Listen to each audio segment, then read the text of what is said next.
नमस्कार मित्रों, उपयोगी मंत्र यूट्यूब चैनल पर आपका बहुत-बहुत स्वागत है। मित्रों, आशा करता हूँ कि आप लोग बहुत अच्छे से होंगे और आपकी पढ़ाई बड़े अच्छे लेवल की चल रही होगी। मित्रों, इस वीडियो में हम लोग उत्तर प्रदेश पुलिस भर्ती का प्रैक्टिस सेट नंबर 6 करेंगे और ये practice set youth competition times practice book से लिया गया है। तो चलिए बिना किसी देरी के इसके जीके के सेक्शन को हम लोग जल्दी से हल करते हैं।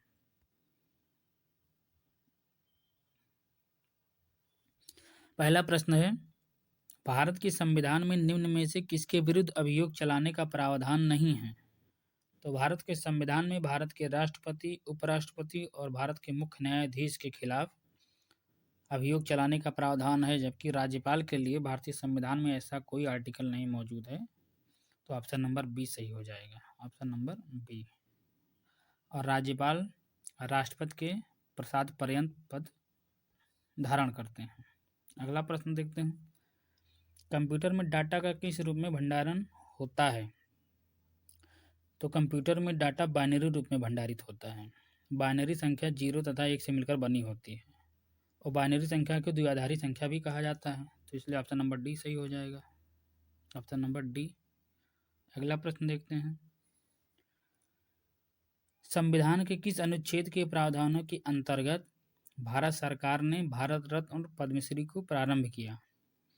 तो भारत का जो संविधान है उसका अनुच्छेद 18 है, जो बताता है उपाधियों का अंत।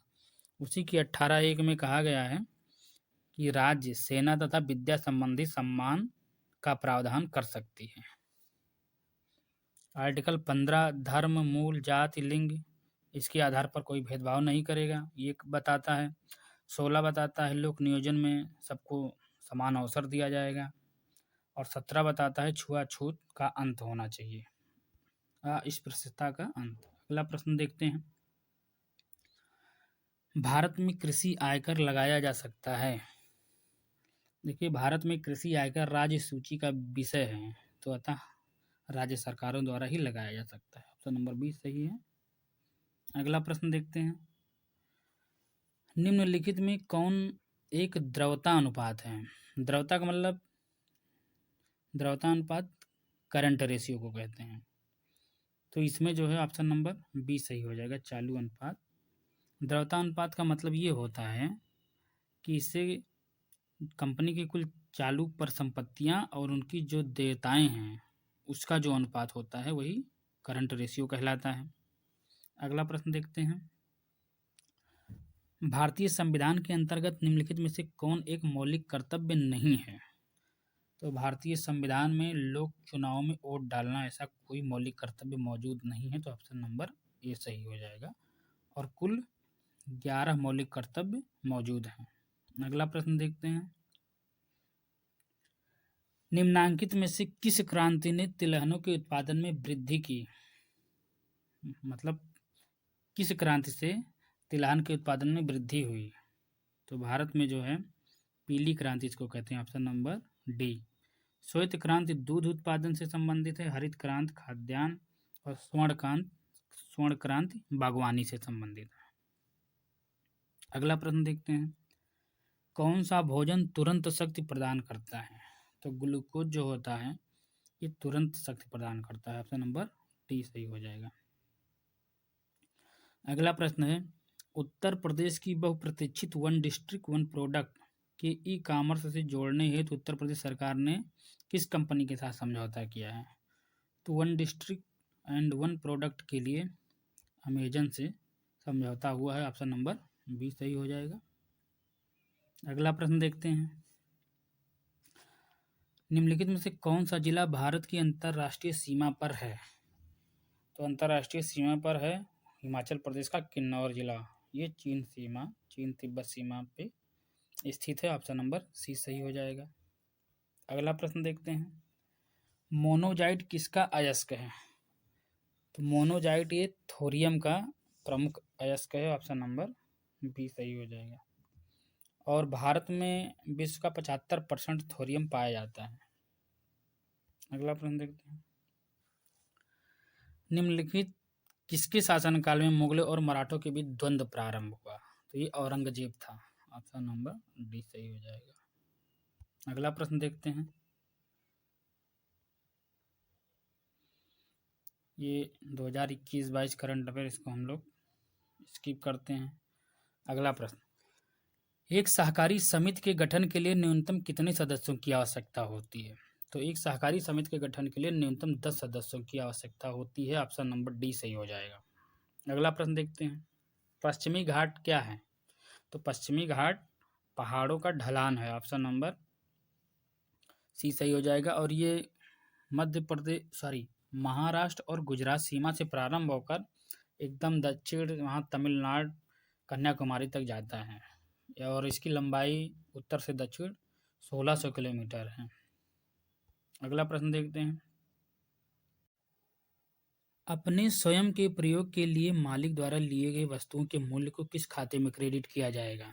तो अपने स्वयं के प्रयोग के लिए अगर मालिक लेता है तो उन वस्तुओं को खरीद खाते में क्रेडिट किया जाएगा। ऑप्शन नंबर सी सही हो जाएगा। Option number C. अगला प्रश्न, निम्नलिखित किन सम्राटों के शासनकाल में भारत का पहला मुद्रा रुपया मुद्रित हुआ था? तो रुपया जो है शेरशाह सूरी के कार्यकाल में मुद्रित हुआ था। ऑप्शन नंबर सी सही है। Option number C. अगला प्रश्न देखते हैं, शहद का प्रमुख घटक है?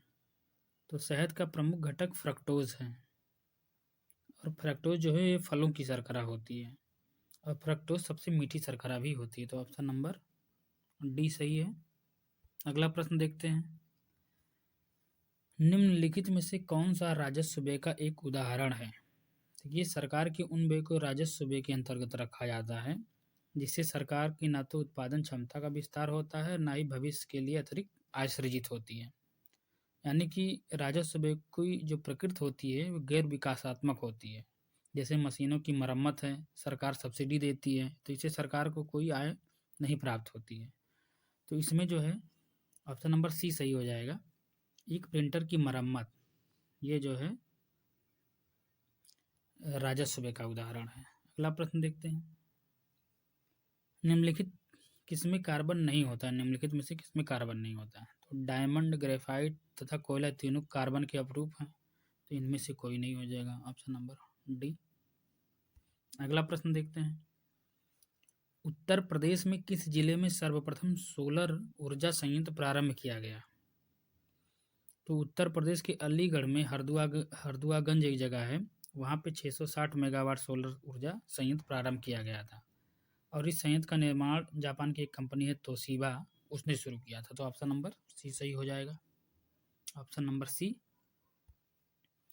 अगला प्रश्न देखते हैं, निम्नलिखित में से किस देश की सेना ने तत्कालिक सरकार को भंग कर आपातकाल लगा दिया?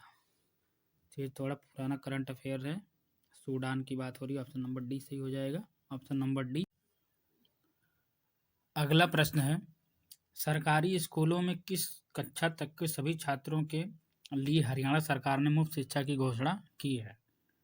तो हरियाणा की मनोहर लाल खट्टर सरकार ने कक्षा 12 तक के बच्चों के लिए घोषणा की है। अगला प्रश्न देखते हैं, अंतर्राष्ट्रीय आपराधिक पुलिस संगठन यानी कि इंटरपोल के अध्यक्ष मेंग होंगवई किस देश की यात्रा के दौरान लापता हो गए थे? ये भी पुराना सवाल है। ये चीन की यात्रा के दौरान लापता हो गए थे, लेकिन इस समय इंटरपोल के जो वर्तमान अध्यक्ष हैं वो यूनाइटेड अरब अमीरात से हैं। उनका नाम है अहमद नसर अल रईसी, और इंटरपोल का हेडक्वार्टर है लियोन, फ्रांस में। अगला प्रश्न देखते हैं,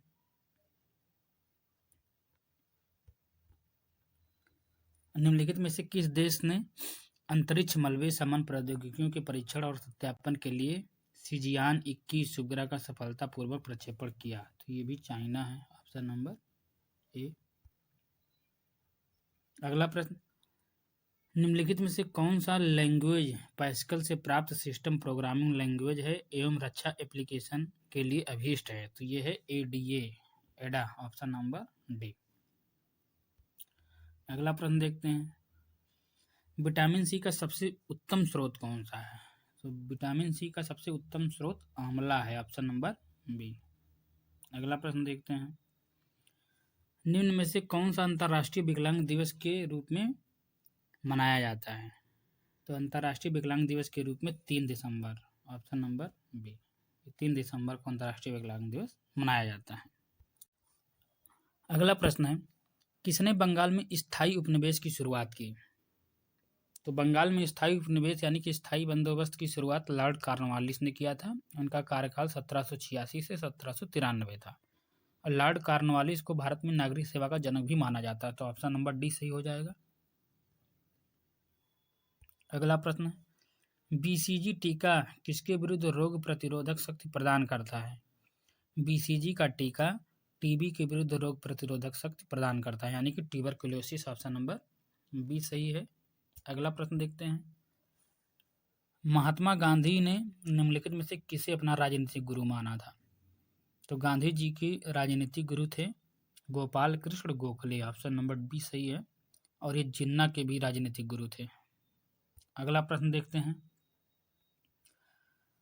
भारत और श्रीलंका को अलग करने वाली जलराशि कौन सी है? तो भारत और श्रीलंका को अलग करने वाली जलराशि है पाक जल संधि। ऑप्शन नंबर सी सही है, रॉबर्ट पाक के नाम पर। ये 8 डिग्री चैनल है। ये भारत के मिनिकॉय द्वीप को मालदीव से अलग करता है। 10 डिग्री चैनल अंडमान और निकोबार के बीच है। अगला प्रश्न देखते हैं, वास्को डिगामा किस वर्ष कालीकट में उतरा? तो वास्को डिगामा पुर्तगाली नाविक था और ये 1498 में कालीकट में उतरा था। ऑप्शन नंबर डी सही है। अगला प्रश्न, उत्तर प्रदेश में कौन सी जनजाति दीपावली को शोक के रूप में मनाती है? तो उत्तर प्रदेश की थारू जनजाति दीपावली को शोक के रूप में मनाती है। और थारू जनजाति मुख्य रूप से उत्तराखंड और नेपाल के दक्षिणी भाग और हिमालय की तराई में पाए जाते हैं। ऑप्शन नंबर बी सही है। अगला प्रश्न देखते हैं, भारत के संविधान के अनुच्छेद 243 निम्नलिखित में से किसकी व्याख्या करता है? तो भारतीय संविधान का अनुच्छेद 243 पंचायती राज प्रणाली से संबंधित है, भूमि सुधार से 9वीं अनुसूची है और मौलिक कर्तव्य 51 का में है। अगला प्रश्न देखते हैं, ऑक्सीजन की खोज की थी? तो ऑक्सीजन की खोज की थी जोसेफ प्रिस्टले ने। ऑप्शन नंबर बी सही हो जाएगा। अगला प्रश्न है, 67वें राष्ट्रीय फिल्म पुरस्कार समारोह में दादा साहब फाल्के पुरस्कार से किसे सम्मानित किया गया? तो ये रजनीकांत जी को सम्मानित किया गया। ऑप्शन नंबर सी सही है। वीडियो देखने के लिए